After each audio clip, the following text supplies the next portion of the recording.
All right, y'all. I want you to take a good look at this tweet. Take a good look at it, read it, understand it, and comprehend it. Why? Because this is very dangerous. I'm not going to go into too much detail about who Andrew Tate is. He's a guy who got famous on the internet. He went viral, saying certain things about manhood and women. So I'll let you do your own deep dive into who he is. I'm just say this: what he's just tweeted out, what this is very dangerous, and here's why. For the people that are agreeing with this, because this tweet had like 67,000 likes. So the problem is that the transportation secretary himself said that they had to cut 10% of the flights, 10% of the air traffic, because the air traffic controllers, those people in the tower keeping the planes in the sky, not crashing into each other, they're under so much stress because they have to like take side gigs. Like some of them are actually like doing Uber, like just to have money. So he to relieve the stress, he cut 10% of the traffic in the air. And what he's saying is that he may have to do that again next week just to, keep the stress from them. Because we have air traffic controls under too much stress, certain things can happen, certain unfortunate incidences can happen like this that they're currently investigating. So you really don't want them to be, too overwhelmed with, not getting a paycheck for too long.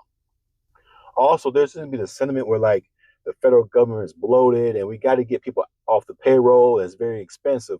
The problem is the reality doesn't really match that sentiment or that perception.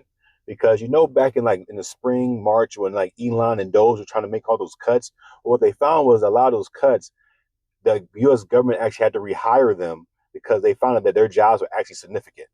Like people at the IRS, the General Service Administration that were like in charge of like acquiring properties on behalf of the federal government, people that work for the USDA, checking our food supply, certain agencies like that are actually very important. So when you just try to cut just to sake of cut, you really don't know what's important there.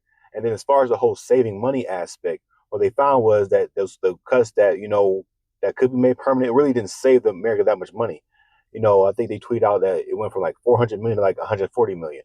So the problem is a lot of perception that does not meet reality. So overall, I hate that he tweeted this out. So it's dangerous again. It's misinformed again. And his whole lifestyle doesn't match the average American lifestyle because I don't think the guy even lives in America. So why would he even care? But again, just before you just follow what people say, make sure you do your own research, find out what it means that what they're saying, and then go from there. And here we have another incident where at LAX, two jets were on their way to colliding into each other. So one jet was on his way up and was banking left on his way towards his destination. But the air traffic controller had to stop the pilot and say, "Stop your ascent." And the pilot stopped, descended again. So here we have, for anyone who thinks that these jobs don't matter, think again.